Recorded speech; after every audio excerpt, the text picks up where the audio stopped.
Bueno, bienvenidos al Colegio Nacional. Como presidente en turno, me toca hacer la presentación de las memorias de la tercera fase de las memorias del Colegio Nacional, la segunda en el colegio,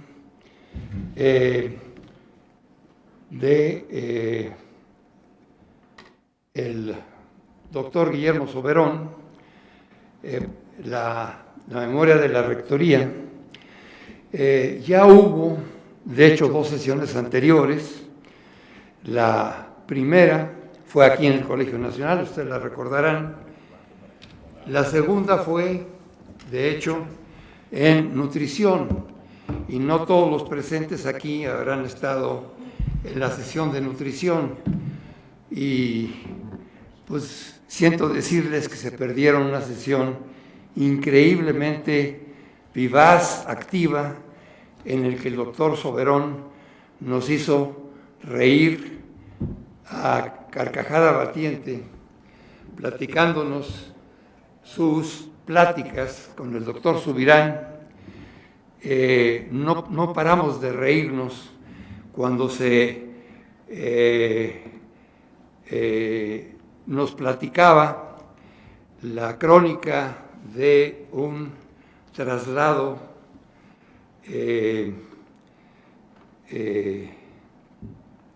anticipado, en el que sus diálogos con el doctor Subirán pasaban a través de los meses, porque el doctor Subirán había tomado la decisión de que el doctor Soberón debía dejar la universidad y debía de irse al Instituto Nacional de la Nutrición. Y en la forma como platica las cosas el doctor Soberón, la cantidad de anécdotas y pláticas entre el doctor Subirán y el doctor Soberón en ese proceso en que se iba a decidir el cambio del doctor Soberón a nutrición, nos hizo reír a mandíbula batiente a cada uno de los presentes, y veíamos cómo pasaba el tiempo y se iba a formalizar esa ida hacia nutrición y se posponía por diferentes razones que hacían que el doctor Soberón tuviera que atender algo en la universidad y no se concretara la ida a nutrición. Todos estábamos muy divertidos oyendo la plática. Ustedes han oído hablar al doctor Soberón y es imposible no reírse en la forma tan agradable y simpática como se expresa. Pero yo me di cuenta de una cosa: yo estaba sudando frío, porque yo me di cuenta que cada vez que se hablaba de las pláticas entre Subirán y Soberón, en las que se iba a decidir su ida a nutrición, yo sentía que nos estaban quitando a nuestro rector en el momento más crítico de la universidad, en la crisis más peligrosa de la universidad, en el momento en el cual unos bandidos iban a llegar a poner unos cañones de juguete en la rectoría, donde se iba a crear un sindicato de maestros que iba a estar hecho a imagen y semejanza de la sección 22 de Oaxaca, en la cual se iba a prohibir que se hagan evaluaciones de los maestros de la UNAM. Y nuestro campeón, la persona que nos, por supuesto, en el pasado nos salvó de ese sino fatal, nos lo iban a quitar y lo iban a llevar a nutrición. Y yo estaba literalmente muerto de risa y sudando frío, porque cada vez que hablaban de los diálogos entre el doctor Subirán y el doctor Soberón de cómo se iba a hacer el traslado a nutrición, sabiendo yo que eso había ocurrido muchos años antes, yo estaba sintiendo que el pasado iba a cambiar y que íbamos a perder a nuestro campeón en el momento más crítico y más doloroso de la universidad. Cuanto más que yo estaba empezando mis estudios con el doctor Marcos Moschinsky, mi doctorado, y el doctor Moschinsky estaba platicando con sus alumnos los problemas de la universidad, y cuando platicaba con nosotros, hablar de la universidad para Moschinsky significaba decir en qué situación estaba su gran amigo y aún mayor ejemplo universitario, Guillermo Soberón. Cuando Moschinsky escribía en la prensa, él describía los problemas universitarios en su sentido más académico, más profundo y más político. Escribía sobre temas muy abstractos, pero cuando hablaba con nosotros, los problemas de la universidad eran los problemas de su amigo Guillermo Soberón. Su salud, su familia, los disgustos que estaba teniendo cuando trataba de salvar a la universidad de esa serie de grupos de agresión que se turnaron para atacar a la universidad, los sindicatos de investigadores, los señores con los cañones, todos los grupos que se hacían fila para agredir a la universidad y rebotaban en la fortaleza de Guillermo Soberón. Y Marcos Moschinsky estaba preocupadísimo por la salud de Guillermo, preocupadísimo por la forma como lo agredían en la prensa, en persona, y nos platicaban a nosotros. Y yo volvía hacia atrás. Yo había vivido ya, por ejemplo, el problema que tuvo que enfrentar el ingeniero Barros Sierra cuando yo era estudiante por la agresión a la universidad, pero en esa ocasión era clarísimo. Estaba la universidad, un gran rector también, defendiendo a la universidad, agresiones externas a la universidad. Pero ahora está yo viendo que el problema era una agresión interna de la universidad y en cierta forma esos grupos universitarios iban contra el rector Soberón, y yo veía en la mirada de Marcos Moschinsky cómo todo se concentraba sobre una persona y cómo Moschinsky tenía preocupación por la salud, por la paz, por la tranquilidad de su amigo. Y entonces estoy hablando de hace muchos años, pero yo estaba en el Instituto Nacional de Nutrición oyendo cómo Subirán le iba a quitar al doctor Soberón de la universidad y dejarnos indefensos. Cuando me di cuenta que estaba yo sudando frío por algo que ya se había resuelto mucho tiempo antes, empecé a reaccionar y me empecé a reír junto con todos los demás de todas las anécdotas de las pláticas entre el doctor Soberón y el doctor Subirán, que quedó frustrado el doctor Subirán porque el doctor Soberón se fue a la universidad, salvó a la universidad, y creo que, aunque hizo cosas muy valiosas en nutrición, realmente primero salvó a la universidad con todo su valor, con toda su inteligencia, y así terminó el asunto, y yo estaba sufriendo por algo que ha pasado muchos años antes. Y cuando al final el doctor terminó su alocución y todos en el colegio, en su nutrición, aplaudimos con mucho entusiasmo y riéndonos a mandíbula batiente de todas las ocurrencias del doctor Soberón, con esa simpatía y esa bonomía con que platica las cosas. Tuve que hacer un esfuerzo por no saludar al doctor Soberón con lo que en ese momento me parecía el saludo oportuno, saludarlo con un saludo militar, porque yo estaba recordando cómo efectivamente no pudo nutrición evitar que el doctor Soberón salvara a la universidad en el momento más crítico de su historia. Lástima que no todo el mundo pudo oír esa simpática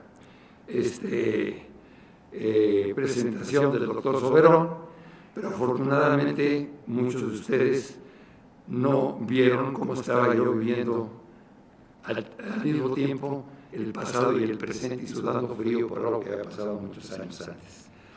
Como no quiero quitarles más el tiempo, voy a pedirle a Marilena Medina Mora que se nos quiere dirigir unas palabras sobre este evento en honor del doctor Soberón. Muchísimas gracias. Super.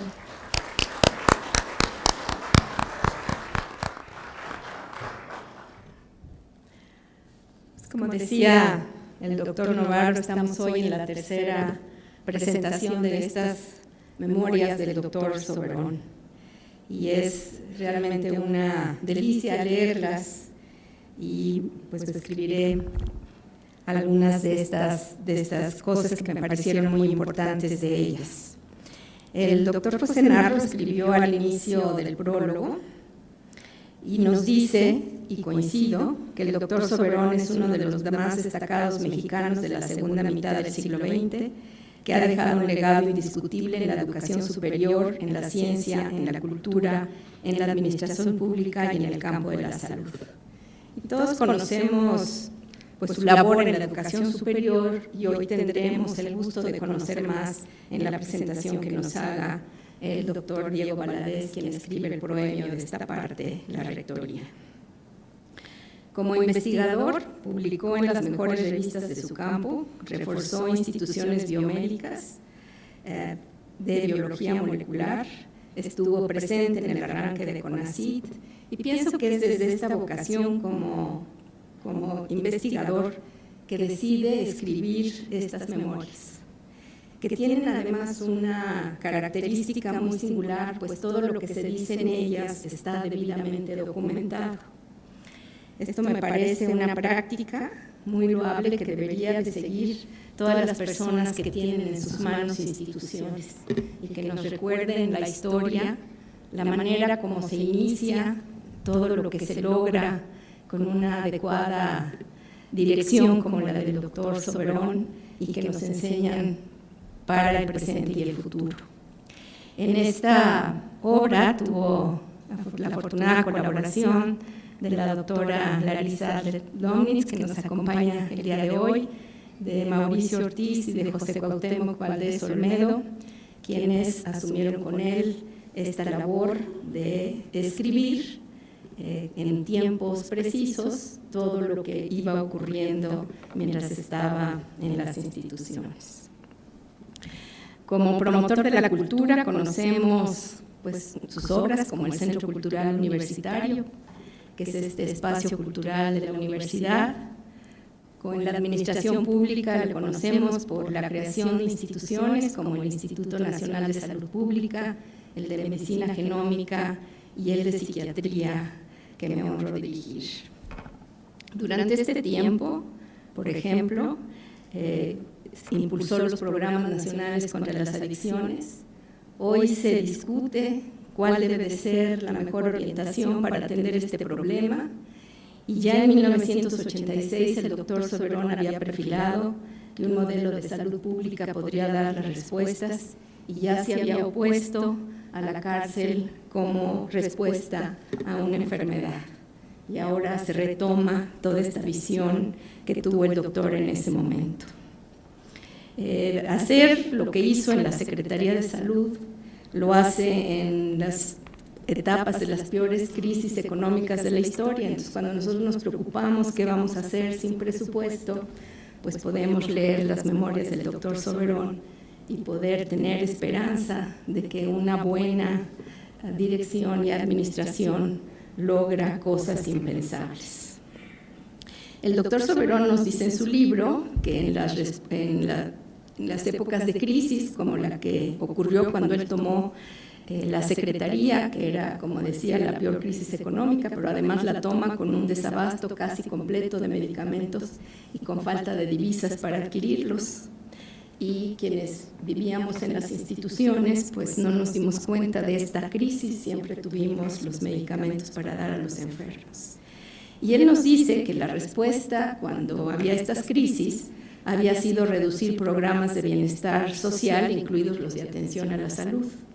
El doctor Soberón rechazó esta concepción y sentó las bases para una más avanzada, de desarrollo social y económico. Y nos dice textualmente, cuando los factores socioeconómicos que determinan la salud de la población se deterioran por efectos de las crisis, se vuelve más necesario que nunca mejorar cobertura y calidad de los servicios para compensar los efectos de las crisis y generar la infraestructura humana indispensable para superarla.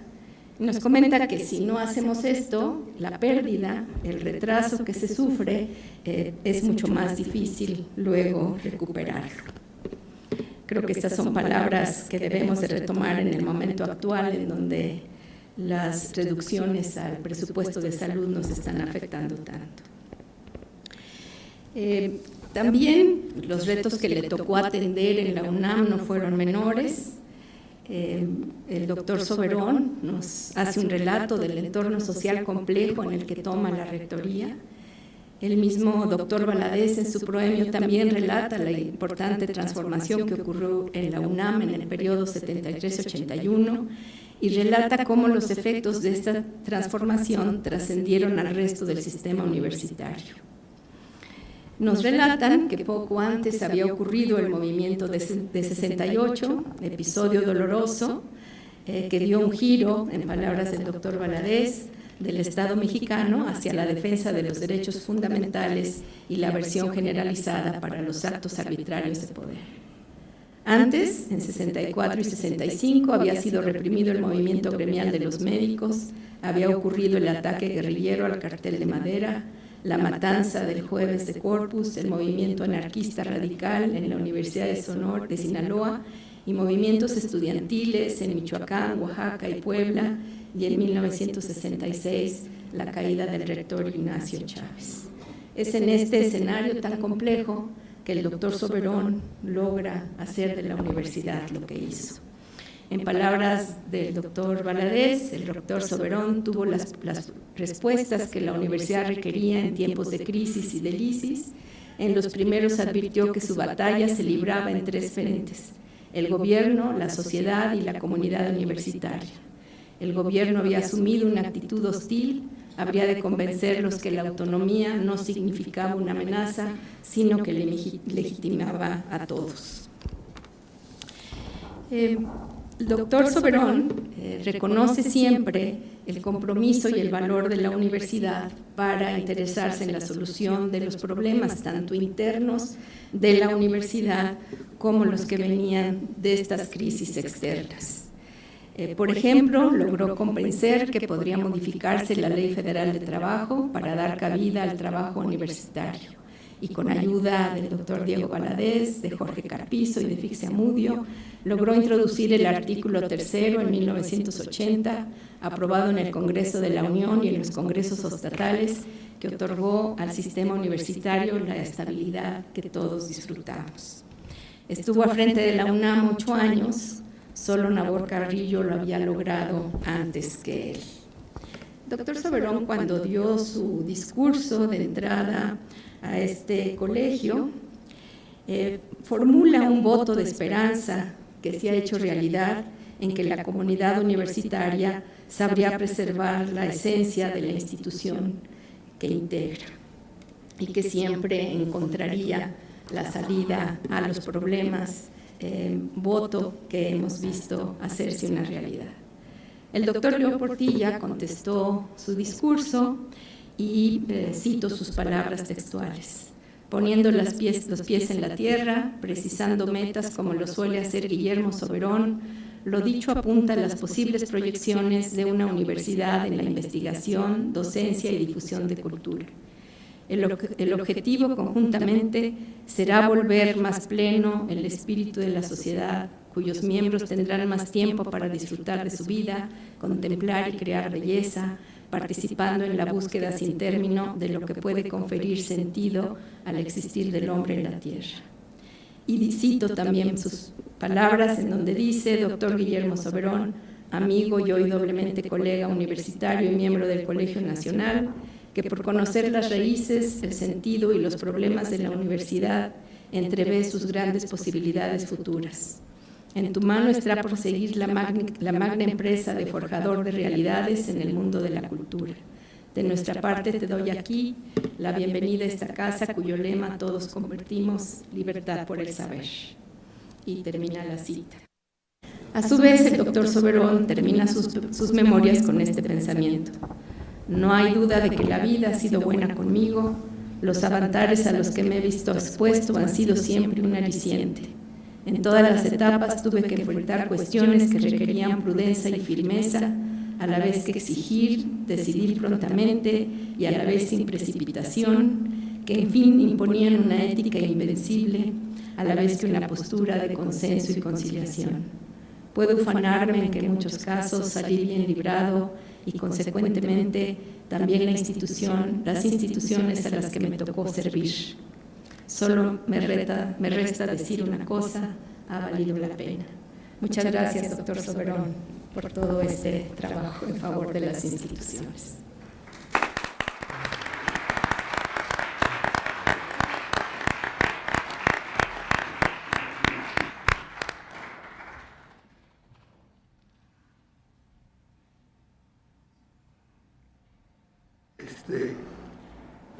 Siguiente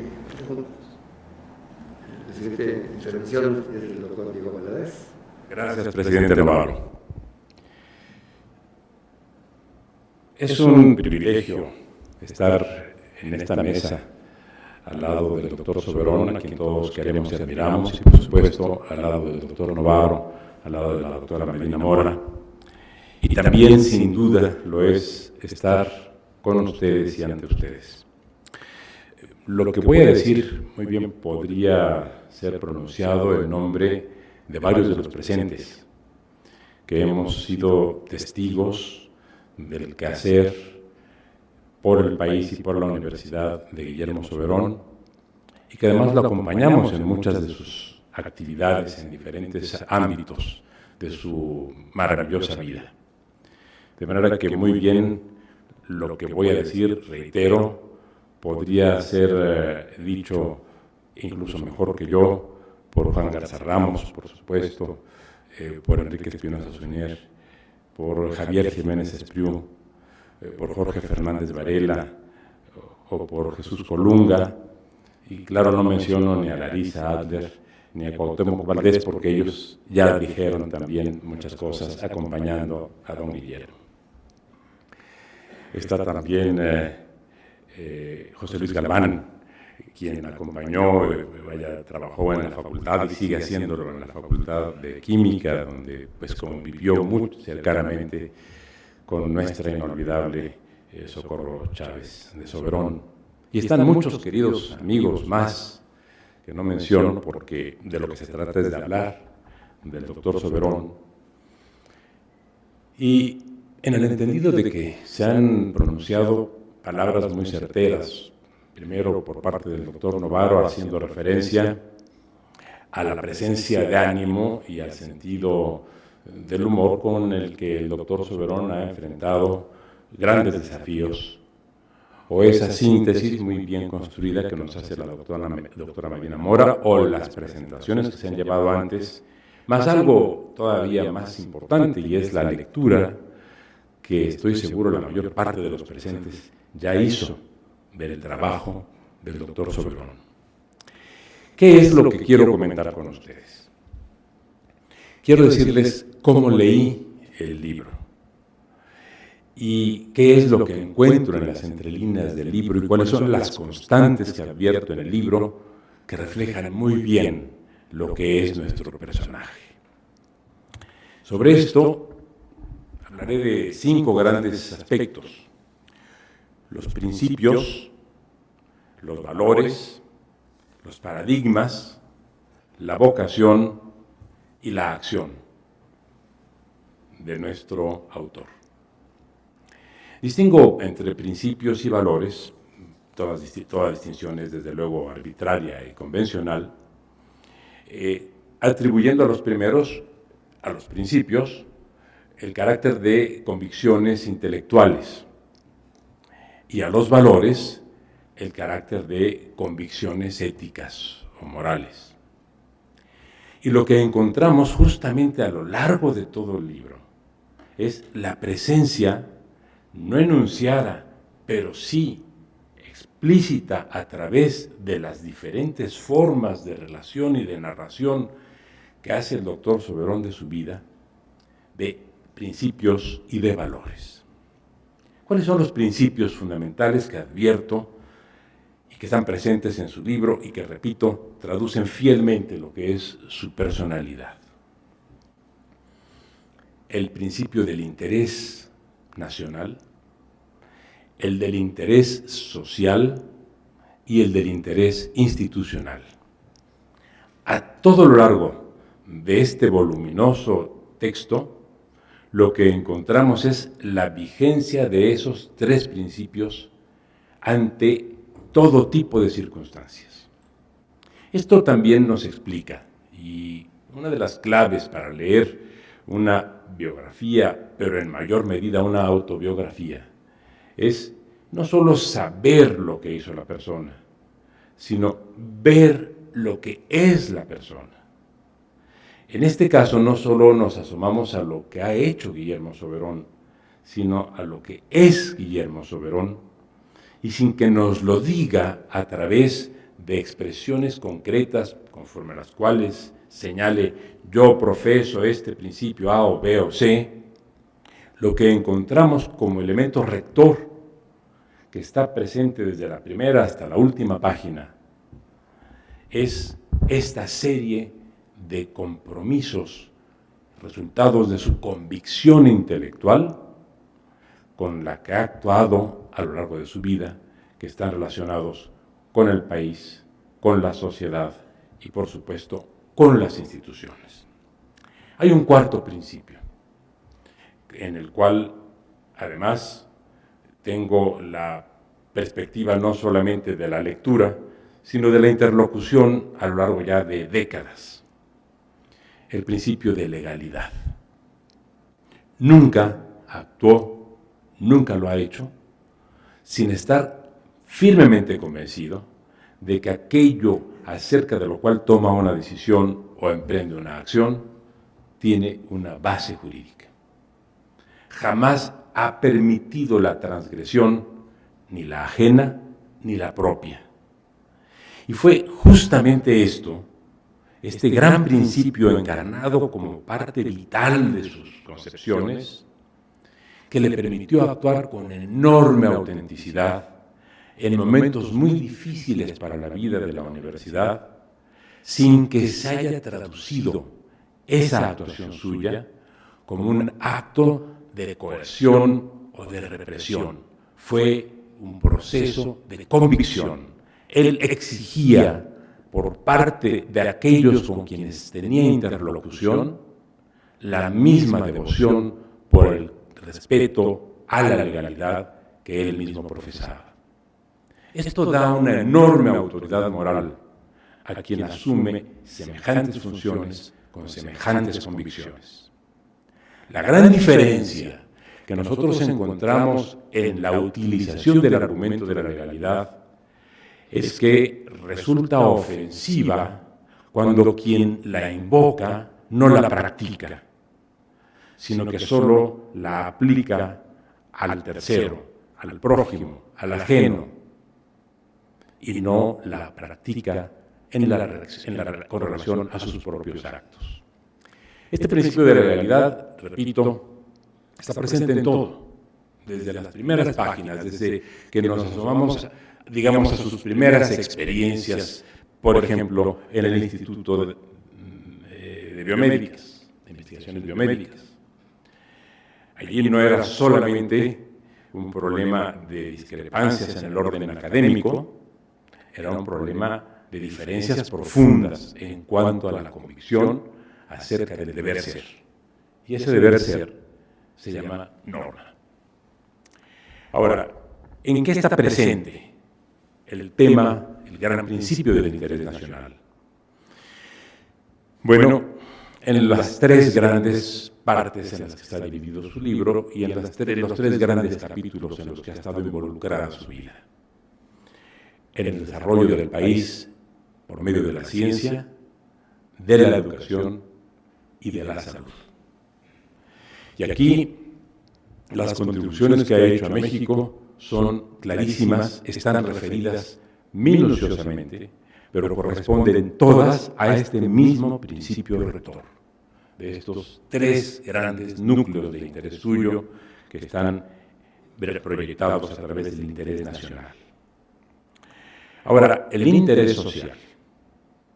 Su preocupación por la educación no es solamente una concepción abstracta de hacer algo por el bien del ente al que todos nos sentimos vinculados y que es nuestro país.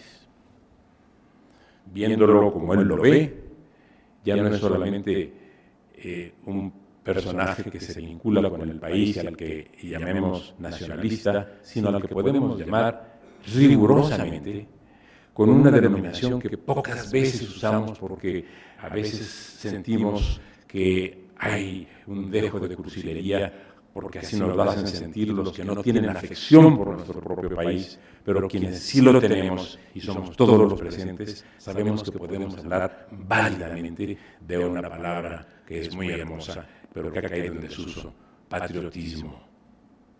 Y lo que nos encontramos en Guillermo Soberón es eso, un patriota. En cuanto al interés social, su preocupación por la juventud no solamente fue, en tanto que autoridad universitaria, una preocupación de naturaleza académica. También era una motivación de naturaleza humana. Lo que le interesa del joven es efectivamente prepararlo bien, pero fundamentalmente darle los instrumentos a cada joven que se prepara en la universidad para que también pueda sentirse satisfecho con su propia vida. No vio nunca la educación solo como un elemento instrumental, que eso a veces a todos nos parece que resulta muy superficial. Cuando la educación es contemplada como una función instrumental para el trabajo o incluso para el desarrollo económico, está despojándose de lo más importante, que es el dar a quien recibe la educación un elemento para la satisfacción personal que le permita tener una vida en plenitud. Y eso es lo que le preocupó a Guillermo Soberón, y se involucraba en esa dimensión con los problemas que correspondían a la mejor utilización de las facultades de los jóvenes y a la mejor opción que se le debía dar a cada joven para que se preparara satisfactoriamente, no para llenar indicadores académicos o para figurar en estadísticas, sino para darle al ser humano que estaba preparándose y que en la universidad adquiría los instrumentos para el desarrollo durante toda su vida, los medios de sentirse plenamente satisfecho y logrado. El otro gran tema es el de la salud de los mexicanos. Y esto no solo fue un tema que le preocupara, en tanto que secretario de Salud, más bien fue secretario de Salud porque ese tema le había preocupado durante toda su vida. Y era para eso para lo que se formó como científico, y fue por eso, como ya nos dijo, recordándonos el doctor Novaro, por lo que durante un tiempo se planteó la disyuntiva de que en lugar de la universidad dirigiera el Instituto Nacional de Nutrición. El otro gran principio es el del interés institucional. Y aquí lo encontramos con la recuperación y el fortalecimiento de la Universidad Nacional Autónoma de México, pero antes, en una escala de menor dimensión en cuanto a su tamaño, pero no en cuanto a su trascendencia, del propio Instituto de Investigaciones Biomédicas que rescató y que recuperó y que también viene ampliamente reseñado en cuanto a las vicisitudes que incluso le hicieron o lo llevaron a correr riesgos físicos, sobre todo cuando transitaba en aquel bien recordado pequeño Volkswagen, si no me equivoco. Pero además del desarrollo institucional de la UNAM, y por eso lo considero como parte de sus principios, se preocupó por el sistema institucional universitario en general. Y por eso encontramos que impulsó la creación de la Universidad Autónoma Metropolitana en el ámbito de esta ciudad, pero también el fortalecimiento del sistema universitario nacional a través de la decisión muy difícil, incluso dolorosa, de haber establecido un sistema de números clausus para la admisión en la universidad y haber previsto el no ingreso de estudiantes procedentes de los lugares del país donde la carrera que solicitaban ya se impartía. ¿Qué pasó con esto y qué podemos advertir en 2015? Hoy hay un sistema universitario completo en el país. Gracias a alguien a quien ni los rectores de las universidades actuales se enteran, solo lo sabrán si leen el libro, pero además si entienden ese aspecto. El sistema universitario se pudo recuperar y se pudo construir en el país gracias a la decisión que tomó Guillermo Soberón, en un doble sentido. Cuando vivimos etapas en las que los problemas han quedado superados, muchas veces se considera que los problemas no existieron. Pero cuando volvemos la mirada hacia atrás y vemos a la Universidad de Sinaloa dominada por un grupo denominado enfermos, o cuando vemos las condiciones en las que se desarrollaban universidades como la de Michoacán, la de Puebla o la de Oaxaca, para mencionar nada más unos ejemplos, encontraremos que el país estaba en condiciones de franca devastación en el orden institucional universitario. Si vemos esas mismas universidades hoy, encontraremos que son instituciones de las que como mexicanos nos podemos sentir orgullosos, y de otras muchas más. ¿Y esto cómo se logró? Se logró reteniendo a los mejores estudiantes en sus lugares de origen y se logró restableciendo la capacidad institucional de gestión de esas universidades. Y esto se consiguió también gracias al trabajo de Guillermo Soberón, con el impulso a la reforma constitucional en materia de autonomía y allí a propósito de la autonomía de las relaciones laborales y la estabilización del sistema universitario al que ya hizo alusión la doctora Medina Mora.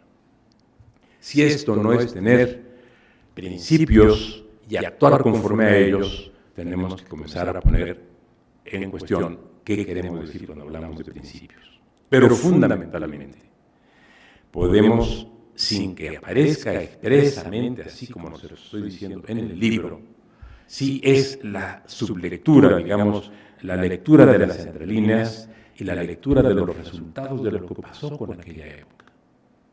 Y por eso, quienes colaboramos cercanamente con el doctor Soberón, y de ellos estamos aquí, Javier Jiménez, Jorge y yo, y bueno, muy cercanamente también el director general de la preparatoria, Enrique Espinosa, bueno, ya no repito todos los demás nombres. Digamos que de aquella generación nos faltarían aquí el inolvidable amigo que funcionó, que tuvo una función muy importante de permitir amalgamar un equipo, que fue Sergio Domínguez Vargas, y por supuesto nuestro inolvidable Jorge Carpizo, y un personaje también muy importante para la vida de la universidad, que fue Valentín Molina. Bueno, todo trabajó y todo se armó en torno a esa gran motivación que obedecía a esos grandes principios que rigieron el trabajo del doctor Soberón en la universidad. Pero luego, ¿qué pasó en el caso de la Secretaría de Salud? En el caso de la Secretaría de Salud, también hay una aportación importante al ordenamiento jurídico nacional. Tuve el privilegio de colaborar en ambos casos con el doctor Soberón, tanto en el artículo 3 cuando en el artículo 4, y si nos dan un poco de tiempo también podríamos entrar al 5º, doctor Soberón, porque es el que se refiere a la regulación de las profesiones, y ahí tendríamos mucho que decir en cuanto a la regulación de los médicos y, por supuesto, de la colegiación de los abogados, pero eso dejémoslo para los años que nos quedan, que seguiremos trabajando juntos, así espero. El caso es que también allí se produjo una gran transformación institucional al llevar a la Constitución el principio de la obligación del Estado de proteger la salud de los mexicanos. Se cuidaron mucho los términos. En ocasiones se hace referencia al precepto como derecho a la salud y no hay tal en la Constitución. Lo cuidamos muy bien. Infortunadamente no siempre se ha cuidado bien la Constitución. Por ejemplo, en el propio artículo 4 se habla del derecho a la alimentación. Y si el Estado incluye entre sus responsabilidades el derecho a la alimentación, como ya lo hizo y ahí está vigente en el artículo 4, el Estado está incumpliendo palmariamente con por lo menos la mitad de la población mexicana que se encuentra subalimentada y de manera crítica con los que padecen condiciones efectivas de desnutrición. La obligación de prestación de alimentos a cargo del Estado está en la Constitución y no la cumple. No que hicimos que así sucediera con el derecho a la protección de la salud. Lo cuidamos de una manera responsable y por eso se acabó incluyendo un enunciado modesto pero relevante. Se reconoció, es decir, se otorgó a los mexicanos el derecho a la protección de su salud con cargo al Estado. Y así lo hablamos, porque inclusive cuando alguien sugirió que fuera derecho a la salud, el comentario que hice es, entonces aquel a quien no se le den los servicios de salud puede obtener por la vía del amparo la protección ante el Estado y por esa vía obligar al Estado a que le dé los recursos necesarios para atender su salud. La protección de la salud es otro concepto. Y viene inclusive de lo que el propio doctor Soberón recogió e impulsó en la reunión de Alma Ata. Bien, esta es otra contribución, más la legislación en materia de salud. La Ley General de Salud, más las leyes, vaya que dieron lugar a que cada estado tuviera su propio elenco legislativo local. En el orden de los valores, ¿qué encontramos? Es muy difícil encontrar en las memorias de un servidor público referencias tan frecuentes, tan espontáneas, tan naturales y tan fundadas a su propia esposa, a su padre, a sus hijos, a sus hermanos, a muchos amigos. Esto habla de un valor muy importante, el valor de la familia y el valor de la lealtad. Pero hay otra cosa también importante en este registro autobiográfico, la veracidad, que es también un valor ético. Tan estuvo interesado y preocupado porque nada de lo que se dijera no fuera efectivamente la verdad, que por eso contó con la colaboración de Larisa y de Cuauhtémoc.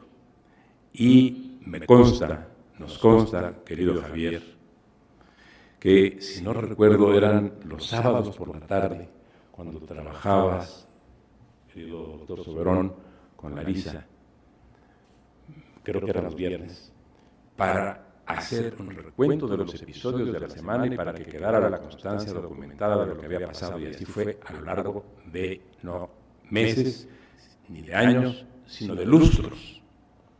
Es un compromiso con la verdad. Eso, amigas, amigos, es un valor importantísimo. Es lo que todos los mexicanos querríamos, de todos aquellos que tienen una responsabilidad pública. Y finalmente otro valor que está presente aquí, que se nota, pero solo leyéndolo con ese interés y con esa preocupación que quizá no lo notemos los que lo leemos y estamos familiarizados con la vida de Guillermo Soberón, la probidad. Tengamos solamente presente un dato. La casa en la que conocimos al coordinador de la investigación científica es la casa del exrector, del exsecretario, del actual miembro del colegio, es la casa en la que sigue viviendo. Eso es una expresión de su, y está presente aquí, hace referencia con frecuencia a su casa, pues es la misma casa en la que ha estado desde hace décadas. El otro tema, los paradigmas que comenté con ustedes. Desde mi punto de vista son 3 los paradigmas que se advierten a lo largo de todas las páginas. Galo Soberón, Ignacio Chávez y Salvador Subirán. Todas las referencias a esos 3 personajes, comenzando por su propio padre, son referencias a paradigmas, también paradigmas éticos y paradigmas intelectuales. Y si vemos la vida de esos 3 personajes y la del propio autobiografiado, encontraremos que fue leal a sus paradigmas. Otro aspecto es el de la vocación y la acción. Todos conocemos, sin duda, personajes que tienen gran capacidad de construcción conceptual. Pero tener gran capacidad de construcción conceptual y gran capacidad de organización del trabajo para la consecución de resultados, eso ya es un poco más difícil. También conocemos lo contrario, quienes tienen una gran capacidad de actuación, pero no tienen los elementos conceptuales previos. Son excelentes colaboradores. Los que tienen gran capacidad conceptual son excelentes consejeros, pero los que tienen las 2 cosas son excelentes dirigentes, excelentes líderes, excelentes constructores.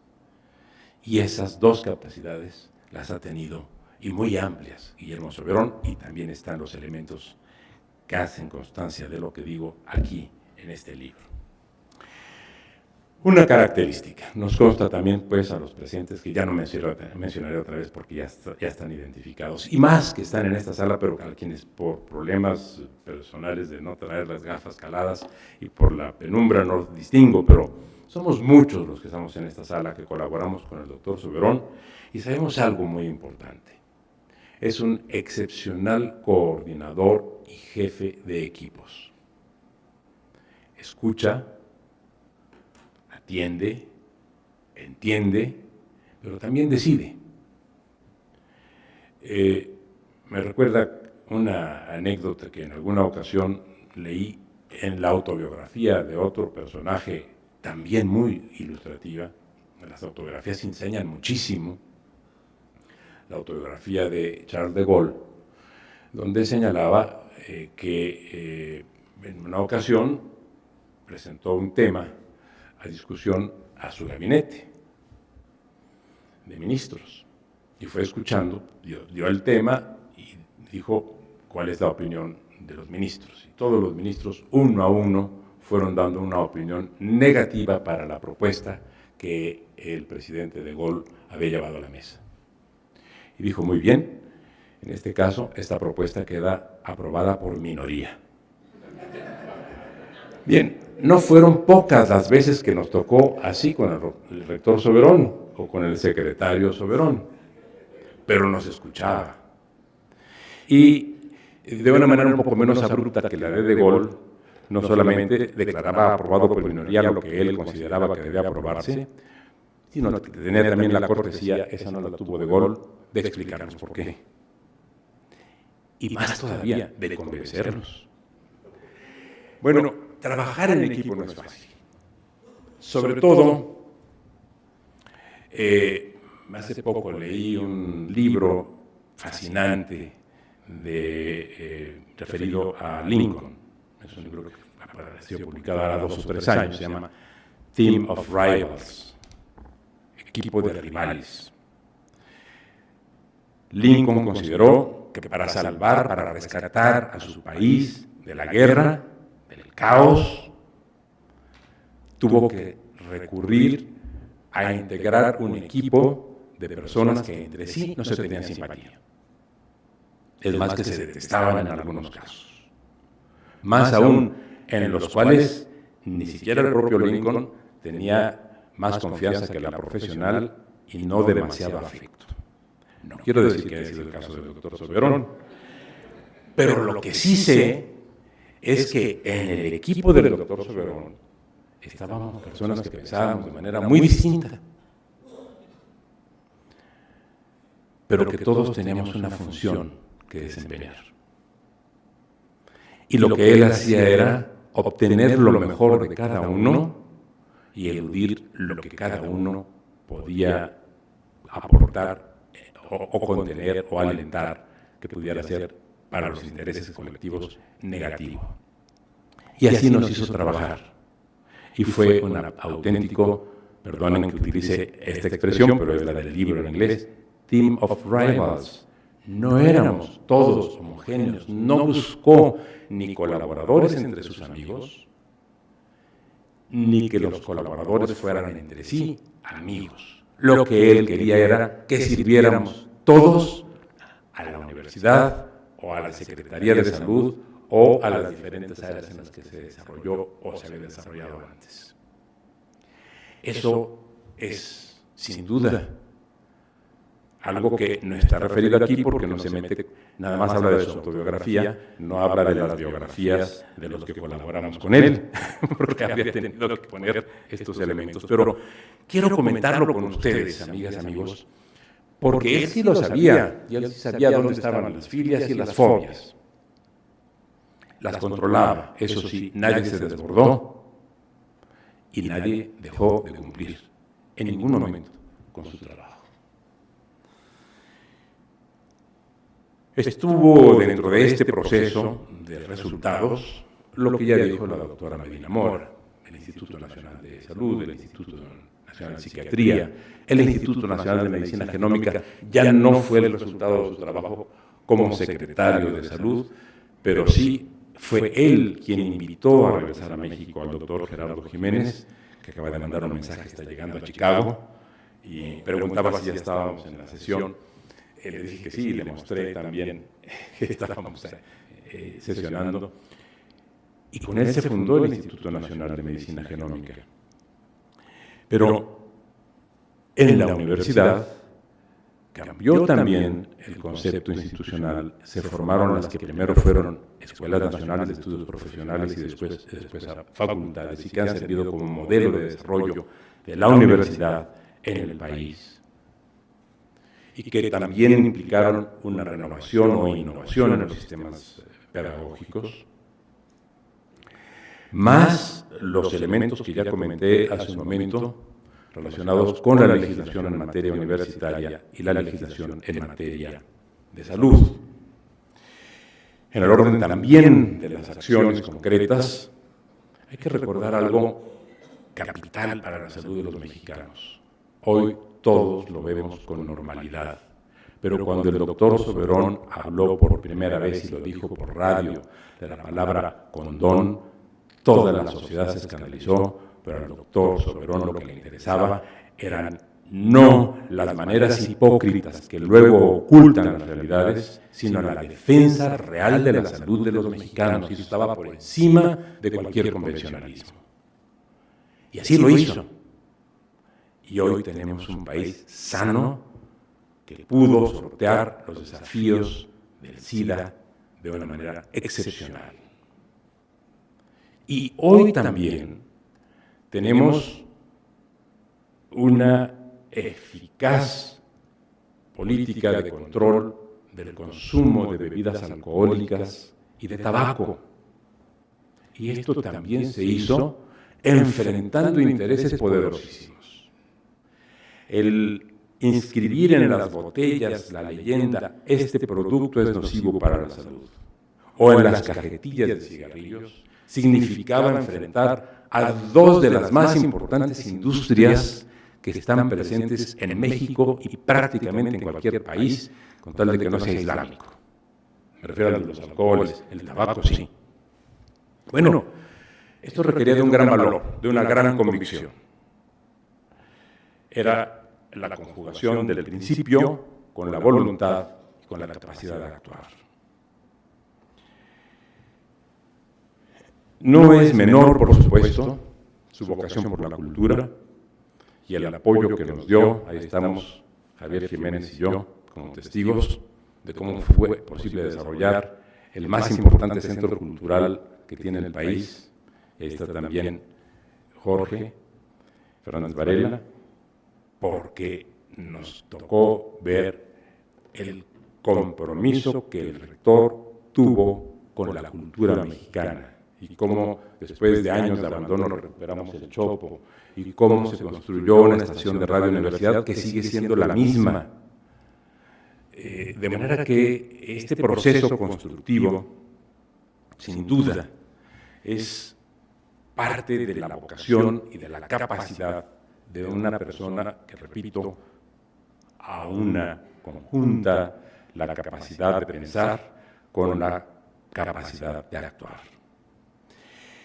Quiero concluir haciendo una referencia un poco más detallada al tema de la autonomía universitaria y al tema de las relaciones universitarias.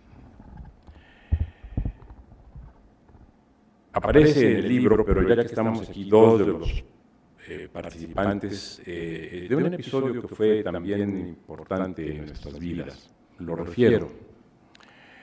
Lo dice, por supuesto, está en unas líneas de la autobiografía. Todo el proceso de negociación para la reforma de la Constitución, estableciendo el concepto de autonomía, y de ahí derivar el capítulo de trabajo universitario en el título de trabajos especiales de la Ley Federal del Trabajo, que permitió resolver el problema político y jurídico a la vez, estuvo precedido por relaciones que a veces llegaron a ser muy tensas.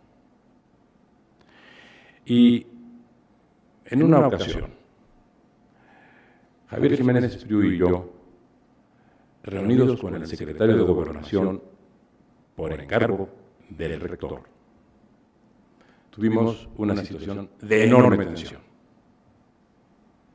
en la que el nivel de fricción con el secretario de Gobernación por parte del secretario general administrativo y del abogado general fue altísimo. Nos dirigimos de la Secretaría de Gobernación a la casa del rector. Era, no recuerdo si un sábado o un domingo. El rector nos recibió inmediatamente en su casa. Hablamos a la sombra de un hermoso árbol que ahí sigue. No recuerdo qué árbol es. Que es una casuarina, un trueno, al pie del trueno. Y allí el ingeniero Jiménez y yo le presentamos nuestras renuncias al rector, diciéndole que habíamos tenido un diferendo crítico con el secretario de Gobernación y que eso podía traducirse en efectos desfavorables para los intereses de la universidad y que por tanto considerábamos adecuado ser relevados para no generarle a él y a la universidad un problema. La respuesta del rector fue: o nos quedamos todos o nos vamos todos, porque esta es una batalla que hemos dado todos. Bueno, son lecciones inolvidables. Eso ya cuando escribamos nuestras memorias también tendremos que ponerlo. Pero ahora lo comento con ustedes, porque así se fue fraguando una reforma constitucional que finalmente dio los resultados para los cuales estuvo diseñada. Las universidades dejaron de ser en México elementos de conflicto con el Estado. Aquí lo dice el propio rector en algunos de sus discursos que se transcriben. La autonomía no significa oposición o enfrentamiento al Estado. Es simplemente una forma diferente de organización y es ejercer el derecho a hacer eso, diferentes, no adversarios. Y este sigue siendo un problema clave en América Latina. Yo todavía fui, como resultado de estas experiencias, invitado este año a Perú, porque en Perú el gobierno dictó un decreto, bueno, el Congreso, a iniciativa del gobierno, por virtud del cual el Estado peruano, esto es el Congreso, obliga a todas las universidades, esto entra en vigor el día 31 de diciembre de este año, a que todas las universidades peruanas elijan a sus autoridades universitarias por sufragio ponderado. Pero no les deja a las universidades la facultad de establecerlo como acto libre. Lo impone el Congreso a todas las universidades y todas tendrán que llevar a cabo elecciones el 31 de diciembre o antes de esa fecha. Como se ve, este todavía no es un tema pacífico en nuestro hemisferio, pero es un tema que quedó superado en México desde hace ya varias décadas, y eso gracias al tesón de Guillermo Soberón. Y la parte de las relaciones laborales también quedó estabilizada, pero no en términos represivos, porque ya comenté a ustedes hace un momento, la convicción de legalidad de Guillermo Soberón no es la de un represor, es la de un convencido, como ya dije, de que la ley es igual para el que la aplica que para quien se le aplica. No se dio, por tanto, y así acabó por entenderlo finalmente el propio sindicato, los sindicatos de la universidad, el de profesores y el de trabajadores administrativos, que no se trataba de una animosidad personal, y finalmente, una vez que ellos confirmaron esas organizaciones sindicales que efectivamente la mejor forma de tener relaciones estables, productivas y de defensa para los trabajadores era aquella que se propuso, que consistía en su institucionalización y en el respeto por las reglas del juego. Y me consta, Evaristo Pérez Arreola acabó siendo amigo y admirador de Guillermo Soberón. Bueno, estas son las entrelíneas. Es así como se pueden leer muchos de los capítulos, es como se puede recorrer la presencia continua de estos elementos que están presentes no solo a lo largo del libro, sino a lo largo de la hermosa, fecunda, maravillosa vida de Guillermo Soberón, quien él, por su parte, se ha vuelto, para mí y seguramente para muchos de los presentes, si no es que para todos, un paradigma. De manera que saludamos a nuestro paradigma y qué bueno que lo tenemos con nosotros, inspirándonos, orientándonos y también queriéndonos. Gracias, querido Guillermo Soberón. Gracias a todos.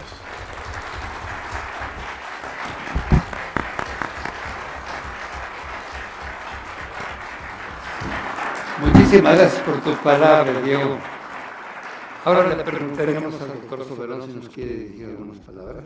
¿Cómo no? Después de lo que hemos escuchado, pues yo siento que no tengo ya mucho que añadir, pero sí me gustaría destacar algunos elementos que han estado implícitos en lo que he escrito, pero los quisiera yo explicitar. Digamos, ¿cuáles eran las circunstancias de la UNAM en el tiempo en el que yo fui designado por la Junta de Gobierno rector de nuestra alma mater? Pues todo el año de 1972 había sido un año ciertamente difícil para la universidad, porque fue la sucesión de 3 conflictos, uno detrás de otro, de diferente naturaleza, pero todos dirigidos a bloquear el trabajo universitario. Empezó con aquella pretensión de estudiantes normalistas que aspiraban a entrar a la UNAM sin cumplir con los requisitos ya establecidos en nuestros ordenamientos. El rector González Casanova, naturalmente, se opuso desde un principio a esta intención. Como resultado, pues la rectoría fue tomada solo. No hubo mayores incursiones porque no era ni siquiera un grupo grande, pero sí un grupo decidido a todo lo que venía. Y el rector tuvo que refugiarse en San Ildefonso, y ahí estuvo su oficina durante muchos meses. Poco tiempo después, cuando lo de las normalistas ya había sido ciertamente superado, irrumpieron en la universidad un par de nefastas personas. Falcón, un pintor,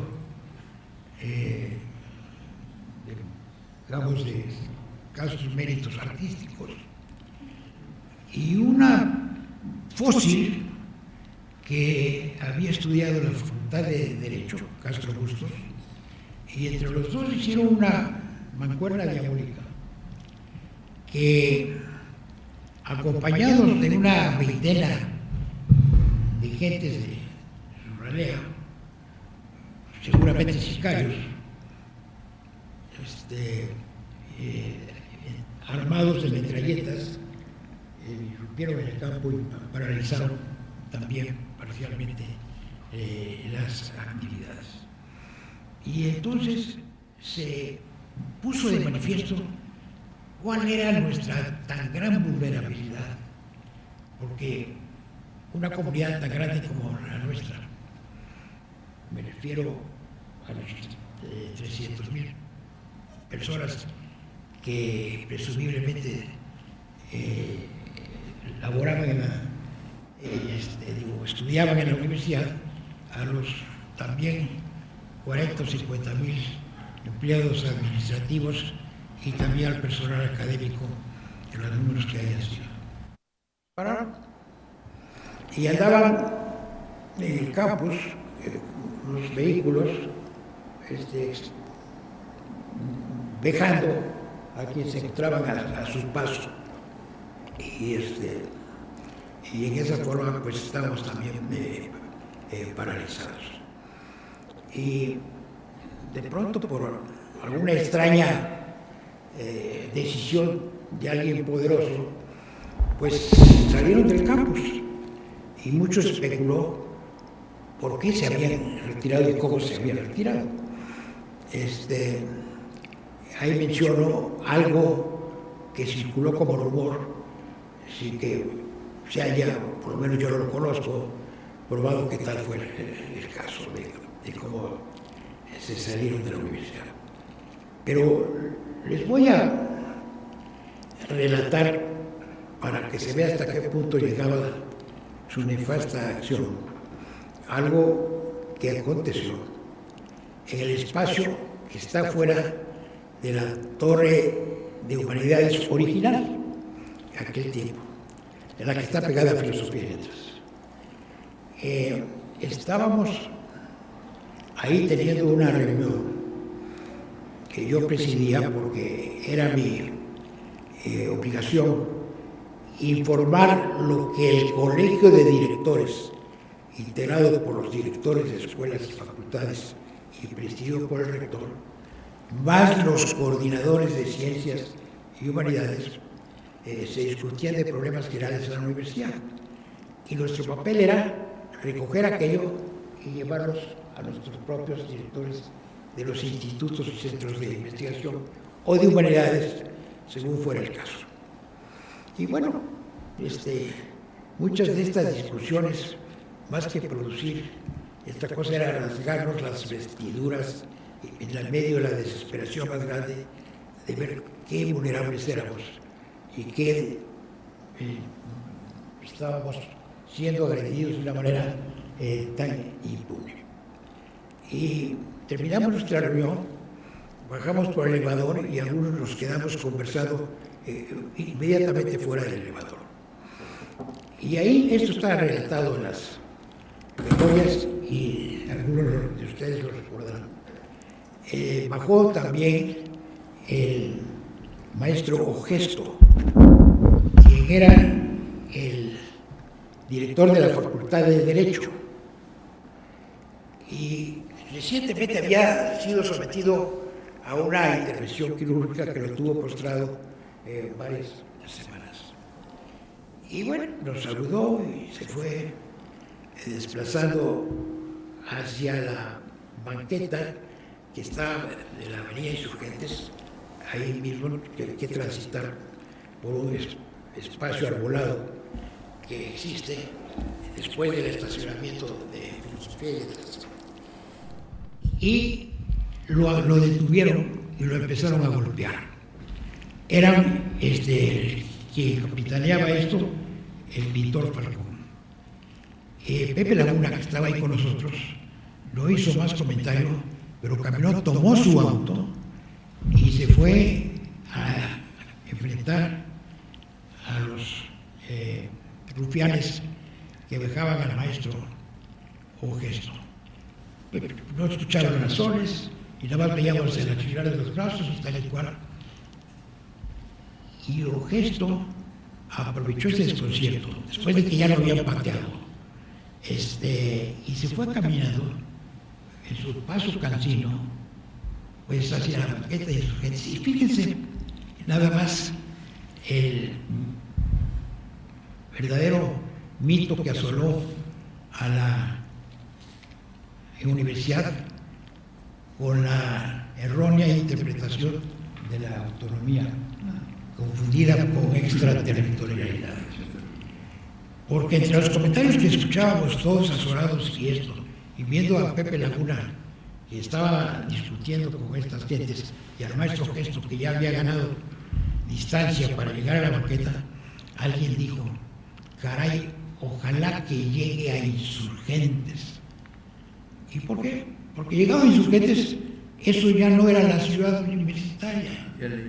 Porque la ciudad universitaria, eso daba cobijo a todos los que quisieran refugiarse ahí, hayan cometido los delitos que hayan cometido. Y eso lo sufrimos durante muchos años. Y una equivocación errónea que desgraciadamente compartían también algunas de las autoridades universitarias. Equívoco grande, pero que nos hacía altamente vulnerables. Y llegó a la banqueta. Y en efecto, en virtud de esta errónea interpretación, de todas maneras, respetaron su santuario que tenían y se retiraron ya. Y bueno, nos fuimos todos.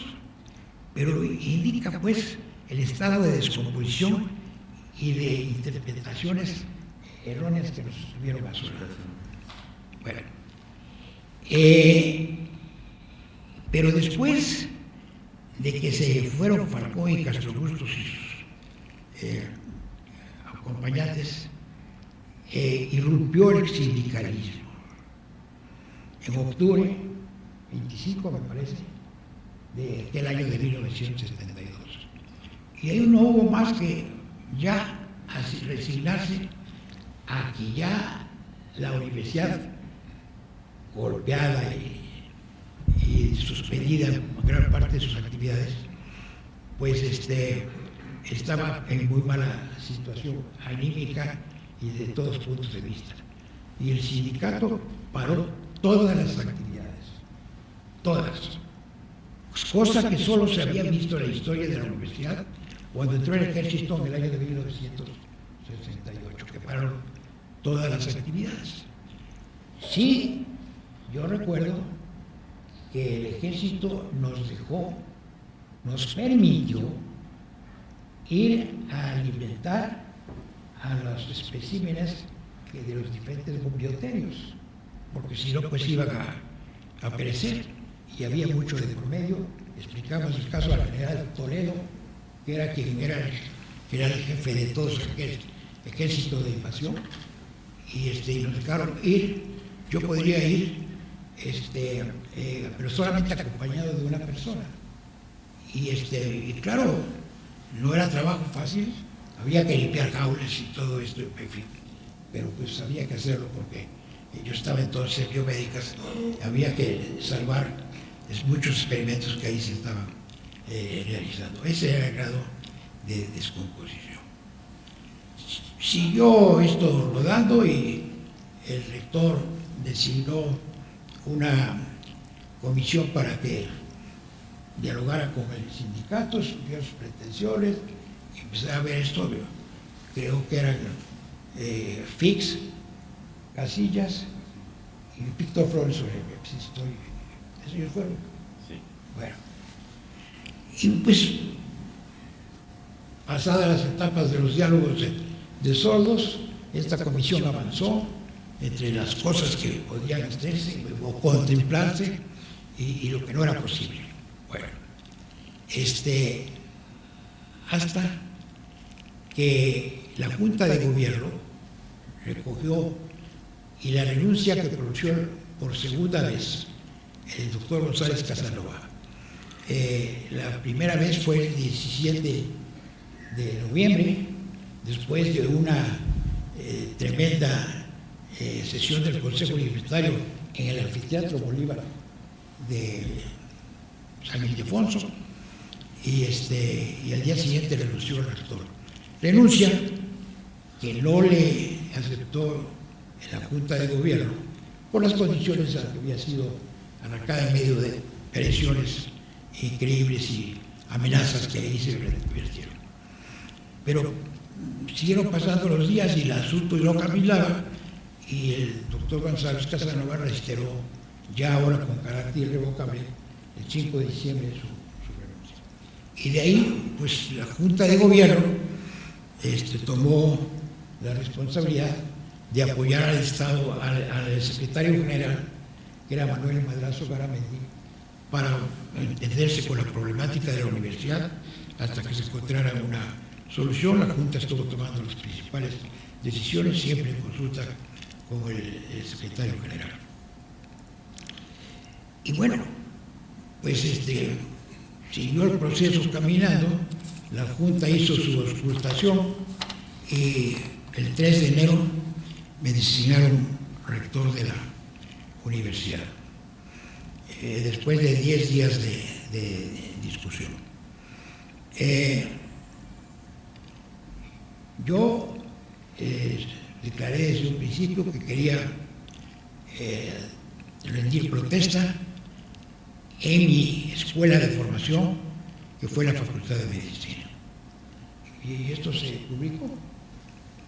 Pero el sindicato respondió que no me dejarían entrar en el Ciudad Universitario y que no podría yo tomar profesión. Y muchas veces me decían, ¿por qué no vas a Minería o Santo Domingo o esto?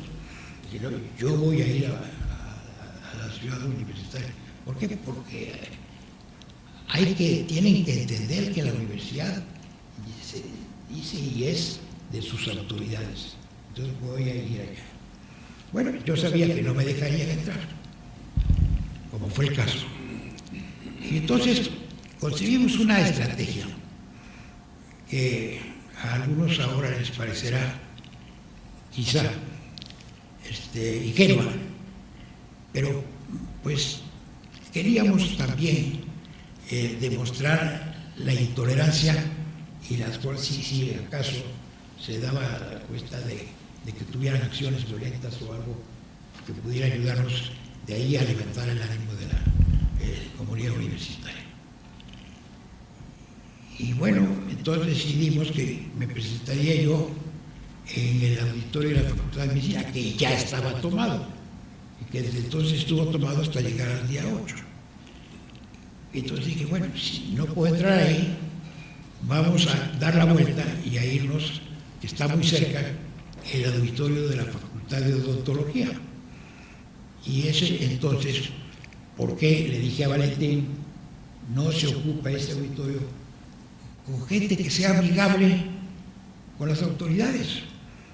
Y entonces pues ya con ese apoyo quizá pueda ayudar. Pero pues también veíamos que no había muchas probabilidades.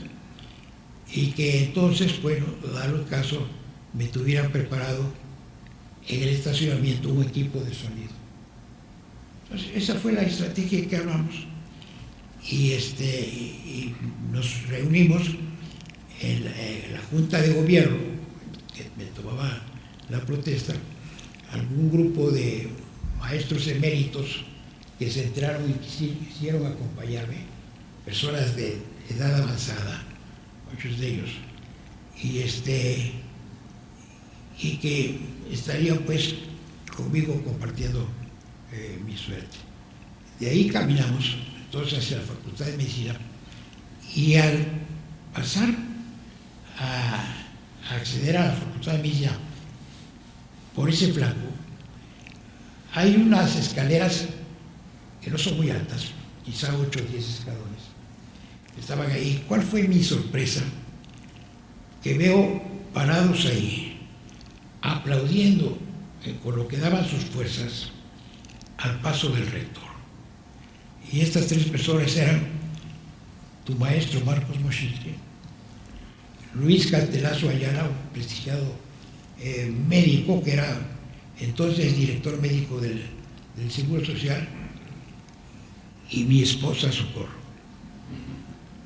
Estaban los 3 y Socorro en medio de los 2, que son personas de talla alta. Entonces veía a mi esposa en medio de los 2. Y la reflexión que me hice fue, caray, Socorro no se aguantó las ganas y se vino, yo confiado en que no podría salir de la casa porque nuestra más pequeña hija, Rosario, estaba con fiebre alta a partir de esa mañana. Después supe que lo que había hecho es llamar al pediatra, que era entonces Silvestre Frank, el padre de Julio Frank, y que había sido pediatra de mis hijos, de siempre. Pero eso yo no lo sabía, y la vi, pues ni modo de preguntarle en ese momento cómo dejaste a la niña o nada, en fin. Ahí lo vimos que ella estaba ahí. Bueno, pues ya camino más adelante, me avisaron, no que me fueran a dar una noticia inesperada, pero me avisaron que el directorio de medicina estaba tomado y ahí estaban los sindicalistas para no dejarme entrar. Dije, entonces vámonos a odontología. Y me dice Valentín Malvina, ese también está tomado, y no por gentes amigables, por los mismos sindicalistas. Bueno, pues vámonos al estacionamiento. Y nos fuimos al estacionamiento. El aparato de sonido nunca apareció. No sé qué les pasó, lo tuvieron esto. Y de tal manera que ya de ahí pues reinó la confusión, los gritos, pedradas, palos que volaban, en fin, y se congregaban de los más grupos, de los más agresivos grupos de la universidad de entonces. Pero ahí estuvimos, y yo tengo fotos en donde estoy acompañado de Carlos Saavedra, del maestro Ochoa Ramicé, del maestro, el abogado. ¿Vallado? ¿Cómo? ¿No era Vallado? No era Vallado, era... ¿Mantilla Molina? No, el que fue presidente del Tribunal Universitario. Ah, sí. ¿Te acuerdas? No. Bueno, no, pero ahorita les digo. La neurona ya hace estragos en los que vamos a cumplir 90 años.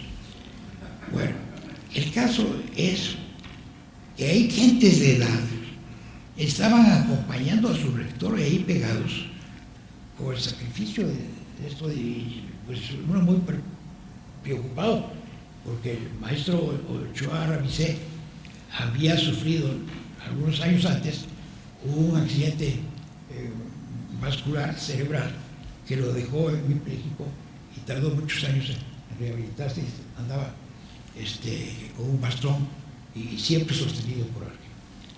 En fin, y lo único que alcancé a decirles, desde luego López Cámara, que era el presidente de la Junta de Gobierno, me tomó la protesta en esas condiciones y me la puso.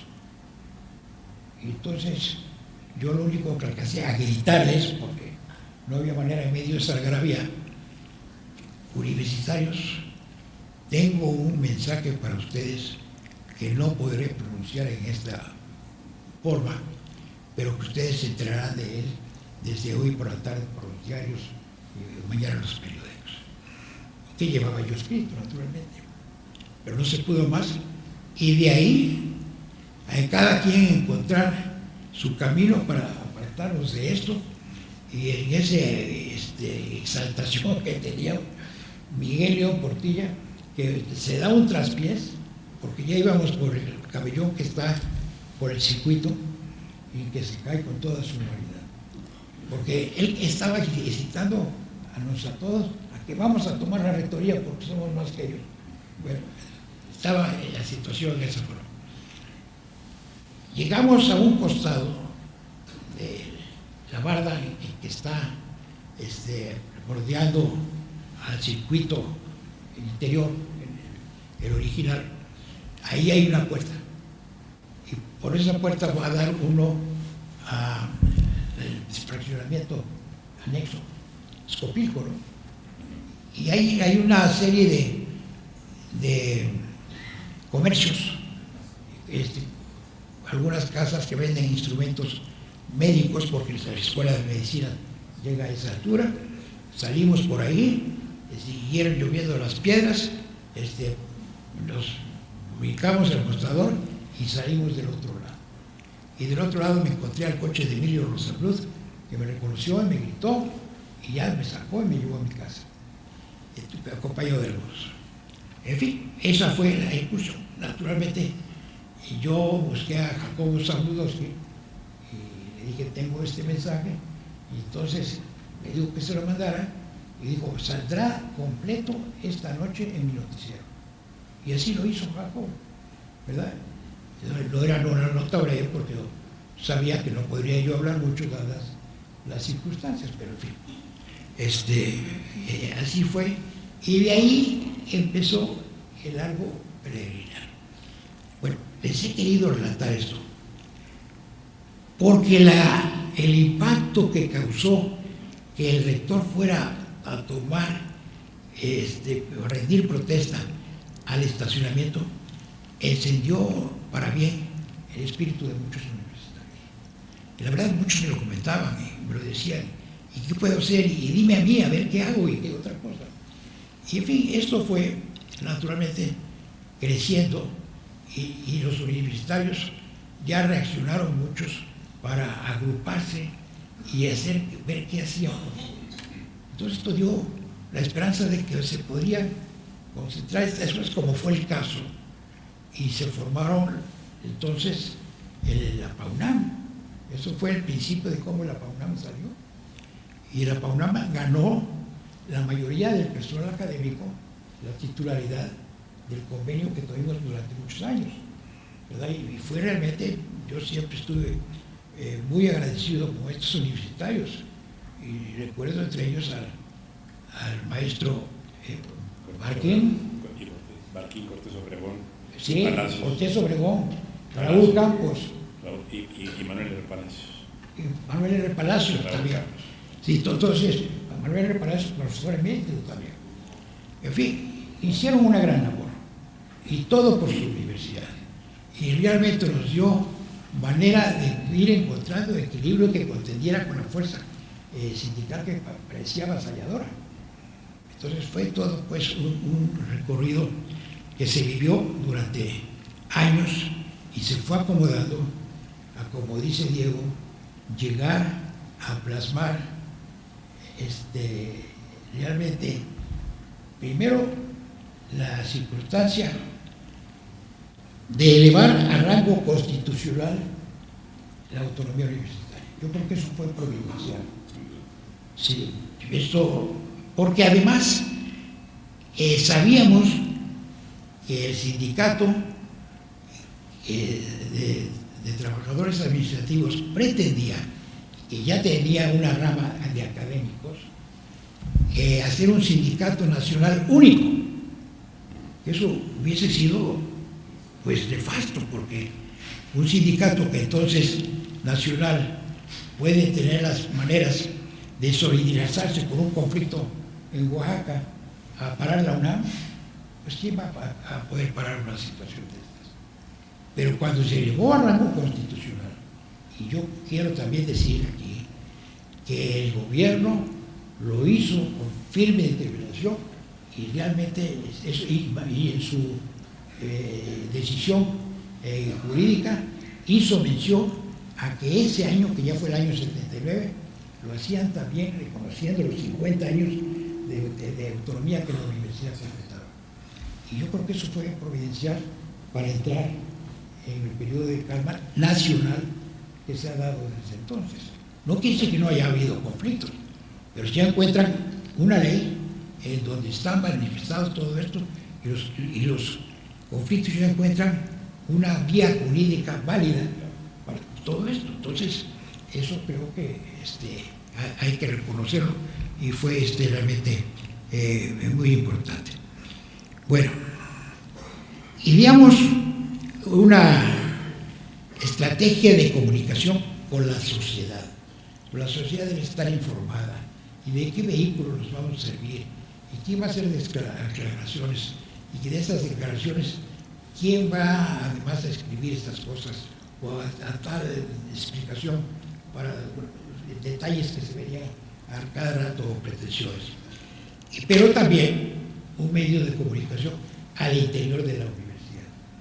Y yo recuerdo que en una ocasión, ya por ahí así del mes de mayo o junio de aquel año de 1973, me invitó a comer Enrique González Casanova, quien fue un gran colaborador para mí.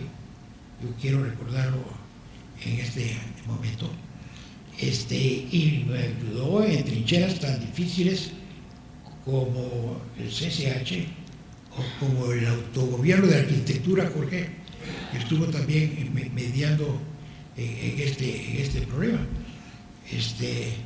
Enrique, pues, era un gran conversador y además tenía mucha capacidad de diálogo y de habla. Un día nos encontramos con un muy, digamos, ardiente miembro del autogobierno, que era un estudiante que se llamaba Rojas, que tenía un pelo como Blacamán, grande. ¿Se acuerda de él?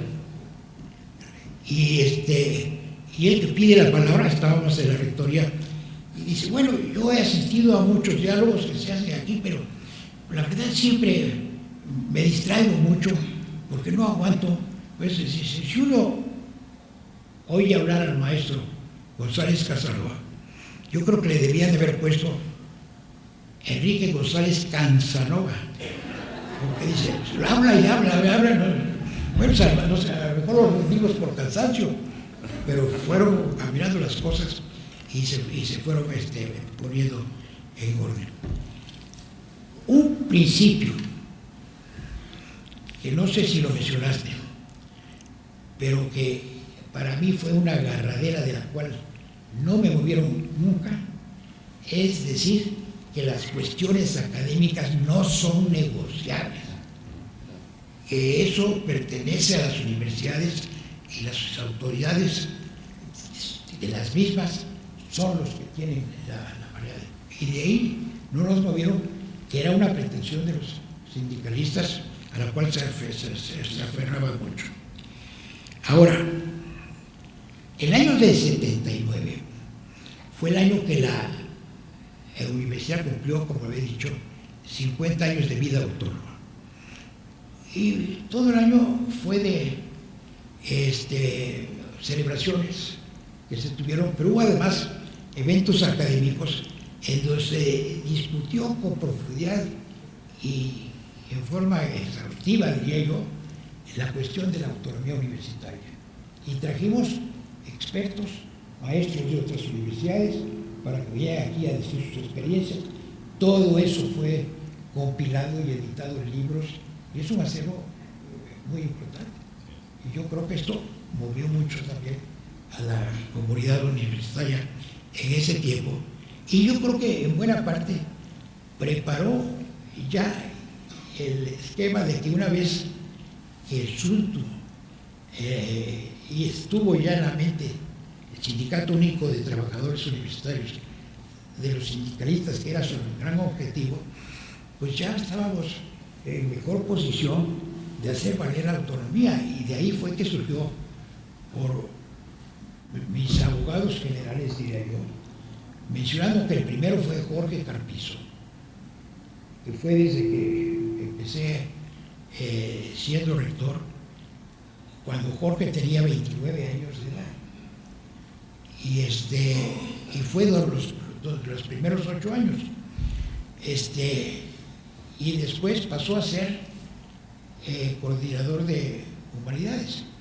Como lo ha expresado Diego, pues Carpizo fue un gran universitario, un gran mexicano, muy entregado a su casa de estudios, etcétera, y tuvo una posición destacada ya a nivel nacional, que realmente es de las gentes que uno añora y que dicen que se murió antes de tiempo, tempranamente desaparecido. Así que ya no era un joven tampoco, llegó a 68. Sí, 68.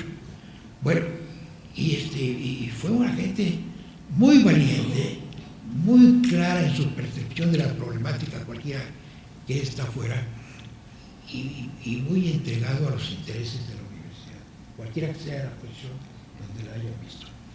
Claro, fue sustituido por Diego Valadez como abogado general, y a él le tocó ya todo el desenlace en donde la autonomía fue elevada a rango constitucional, que fue pues lo que causó esto en el sentido que se ha dicho. Ahora, de todo esto, yo di una conferencia en aquellos tiempos que me pidieron hablar yo en la Universidad de Aguascalientes, creo que era su 25 aniversario, y con la ayuda de Cuauhtémoc Valdés, aquí presente, escribimos un artículo que se llama El justo ejercicio de la autonomía universitaria. Quiere decir que la preocupación de la autonomía no debe ser tanto su definición, hay varias versiones. Claro, el Consejo Universitario de nuestra alma mater acuñó un texto que es muy bueno en tiempo del rector Barrosierra. No creo que se le hayan hecho modificaciones todavía, ese persiste y está muy bien, pero digo, más que definirla hay que ejercerla, pero ejercerla quiere decir aplicarla en su real alcance, no excederse, porque si excede uno el valor de la autonomía universitaria para incurrir en cuestiones que ya no está muy claro que sean propósito de la autonomía universitaria, lo que estamos haciendo es hacer a la universidad vulnerable, objeto de que las otras fuerzas se muevan en contra de lo que nos hemos pasado. Pero tampoco quedarse cortos, porque en estos casos, pues si no se aplica en sus justos términos y se dejan espacios, estos no quedan libres, estos son llenados, pero los llenan aquellos que son opuestos a la universidad, que nosotros, los aquí reunidos, somos como la entendemos, que también nos hacen poner un predicamento. Entonces, esto de aplicarla en los justos términos, yo creo que es una cuestión que todos debiéramos aprender. ¿Cuáles son sus justos términos?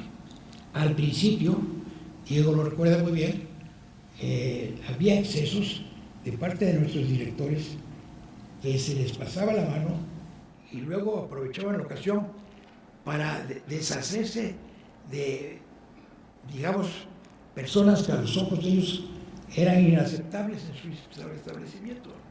Y entonces ponían un predicamento para tener que ir a luchar por intereses que no estaba muy claro que fueran. Entonces era muy complicado. Y había que hablar con ellos para hacerles ver que, pues, que era un orden de cosas que era diferente y que debíamos ajustarnos a lo que es la legalidad y a lo que queremos. No fue fácil, pero también se avanzó en esto. despejar el mito de la autonomía no es extraterritorialidad. Yo creo que en eso también ya se ha leído. Pues no diría yo que está por escrito ya solo rechazo, pero por lo menos ya no se ven estos casos tan serios que antes sufríamos. Aquí hay una cosa importante que sí la escribí para leérselas. En una ocasión que nos visitó el presidente de la Madrid al Colegio Nacional, a esta institución, y lo invitamos a comer aquí mismo, me pidieron mis colegas, miembros del Colegio Nacional, que estaban, pues muchos de ellos son universitarios, por algún conflicto que entonces sucedía, preocupados con las cosas como se estaban discutiendo y cayendo en la cuestión que al gobierno, esta inmovilidad que siempre han tenido frente a estos, como que no les gusta ensuciarse las manos y se cuidan mucho. Entonces yo escribí esto, leí al frente de todos al licenciado de la Madrid, con quien yo era miembro de su gabinete, porque ya no era yo rector, era secretario de Salud. Hay que entender que si el gobierno concedió a las universidades públicas la autonomía para el mejor desempeño de sus funciones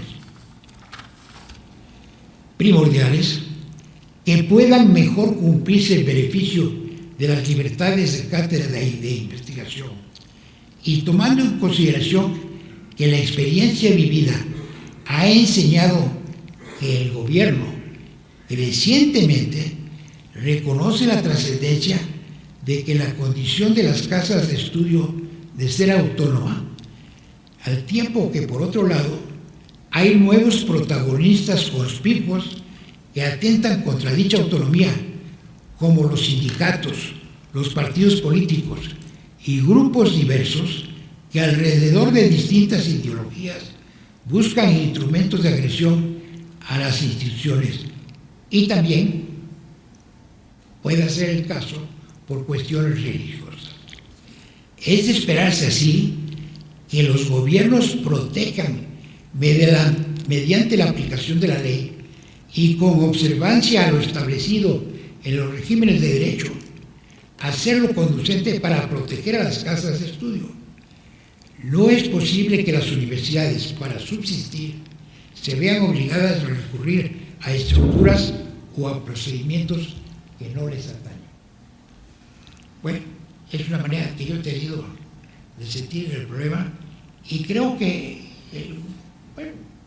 en el segundo conflicto, en el que 14.000 policías entraron a Ciudad Universitaria para rescatar lo que nos habían despojado, y se configuró el delito de despojo, entró una fuerza de eso a rescatarlo. Entonces, ya la virginidad se acabó. Espero. En el año de 1979 se celebraron los 50 años de la autonomía de la UNAM, según ha mencionado Diego Valadez en su proemio. Durante todo ese año se realizó una discusión abierta y prácticamente exhaustiva del significado de la autonomía universitaria. Se inauguraron importantes obras realizadas para conmemorar dicho aniversario, tales como el espacio escultórico, la Biblioteca Nacional, el remozamiento e inauguración del Observatorio Astronómico Nacional de San Pedro Mártir, la adquisición del barco oceanográfico, el Puma, entre tantos otros. Por eso 1979 fue un año esplendoroso para la UNAM, contra la tendencia de los años previos, porque yo había preguntado que para mí los años nones eran los difíciles, por ahí así de mi quinto o sexto año, que los nones eran los difíciles. En el primero encontré la universidad tomada y realmente muy echada para atrás. El segundo fue razonablemente bueno, se acomodaron las discusiones y se organizaron aquellos comités para diferentes tópicos y avanzamos en lo que era nuestra pretensión entonces de armar un estatuto que convenciera al instituto. El tercero irrumpió el sindicalismo académico, Nos pararon a la universidad otra vez, por unos cuantos días. Y el 77 fue cuando el delito de despojo y se metieron los policías. Entonces los nones eran los bravos. Me llegó el 79 y dije, va a estar otra vez duro. Pero no, ese fue un año realmente muy constructivo, enseñó el vigor de la UNAM, ¿verdad? Hicimos una exposición sobre la autonomía en el Palacio de Minería, en que se mostró la fortaleza y lo que esta institución ha sido 450 y tantos entonces años de existencia. Ahora échale 30 más por lo que ha pasado. Bueno, pues fue mostrar, y venían niños de las escuelas que promovimos sus visitas a toda esta exposición, y realmente toda la euforia que despertó estas obras, que fueron también muy buenas, todo el espacio cultural universitario fue el centro cultural, la primera fue la sala de Zahualcoyo, pero fuera de esa, todas las demás surgieron en esa época, y fue un año muy bueno. ¿Madrid? Se rompió la cadena de los sanguinones. Pues sí, en fin, oye, me quitaste el reloj de ahí. ¿Ya? ¿Razón? Si lo hiciste con buena intención, te lo agradezco. Bueno, pues son unas consideraciones que a mí se ocurrieron que podrían ser de su interés y por eso me he permitido hacerlas. Muchas gracias.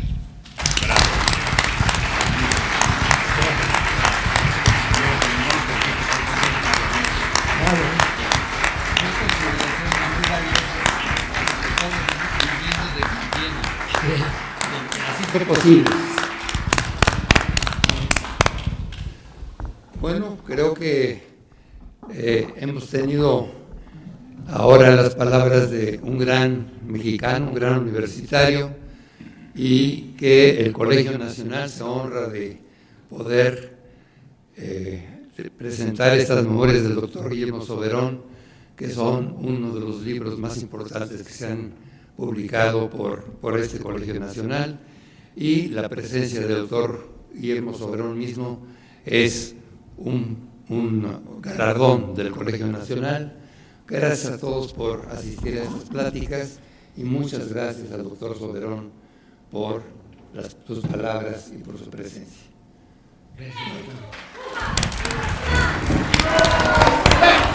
¡Oh, ya! ¡Cachún, cachún, ra, ra! ¡Cachún, cachún, ra, ra!